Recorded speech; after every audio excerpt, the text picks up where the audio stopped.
There were many football games released on the home computers back in the 1980s. Many were poor, which makes this one even more special. I'm old enough to remember when Emlyn Hughes was on A Question of Sport back in 1988. We think it's Alan Lamb. It's Alan Lamb. Yes! Forgetting he's not allowed to hug Princess Anne, and, again, her clearly not giving a shit about it, as she's amongst sports equals. Great character. Number 7, I think. If you remember A Question of Sport, don't forget to check that video out on the channel too. The crazy horse, Hughes, is forever immortalised with this game, where it seemed that Audiogenic updated the classic Andrew Spencer game International Soccer, endorsed it with Emlyn, and put his insane grinning visage on the front cover. Only this game is a cross between a sports sim and a football management game.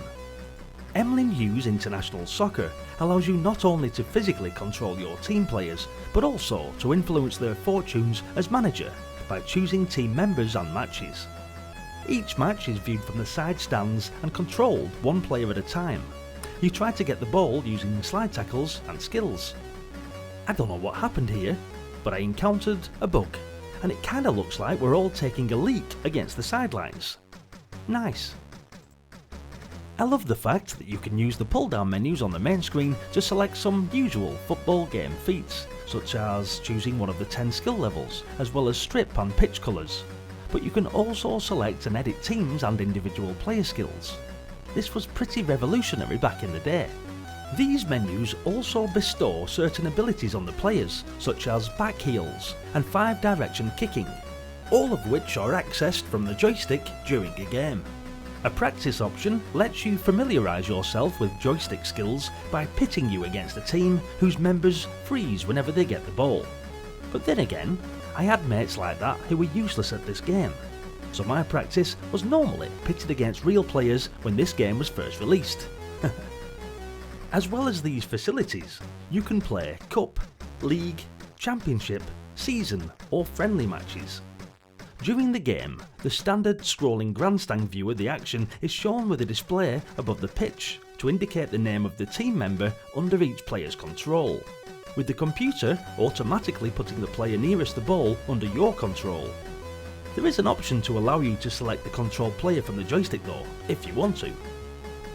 As you might expect, the game's authenticity extends to the objective being to score more goals than the opposition before the final whistle blows.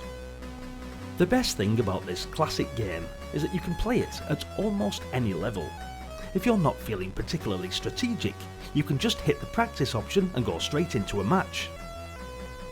On the other hand, if you're into really serious footy confrontations, then you can spend ages selecting exactly the right options from one of the most comprehensive menu systems I'd seen on the Commodore 64. It's not just the presentation that was outstanding. The gameplay is incredibly easy to get into, and has obviously been really carefully designed. Even the sound, to which they didn't exactly devote lashings of memory to, contributes to the atmosphere.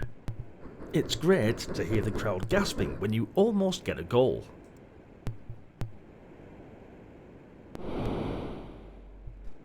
An absolute wealth of options makes the game incredibly flexible, and ensures that boredom won't set in for a long time.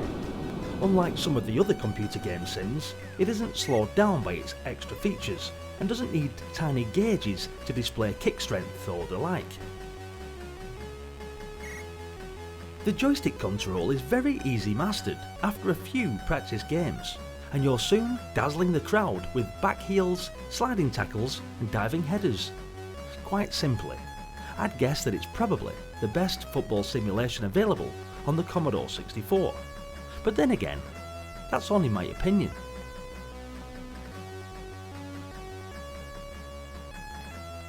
Thanks for watching, guys. Do you agree? Was this the best footy game out on the Commodore 64? Were you more of a lover of international soccer? How about Gary Lineker's Superstar Soccer? Or Micropro Soccer, amongst others? I'm sure we'll get to covering them all on the channel eventually, and hopefully you'll stick around for those and maybe hit the like button and even subscribe to the channel as we continue on this epic nostalgic journey. Thanks again for watching, and for your continued support. And hopefully, I'll see you all in the next one. Until then, bye for now. Yeah, go on. Is it Princess Anne? It's Princess Anne, yeah.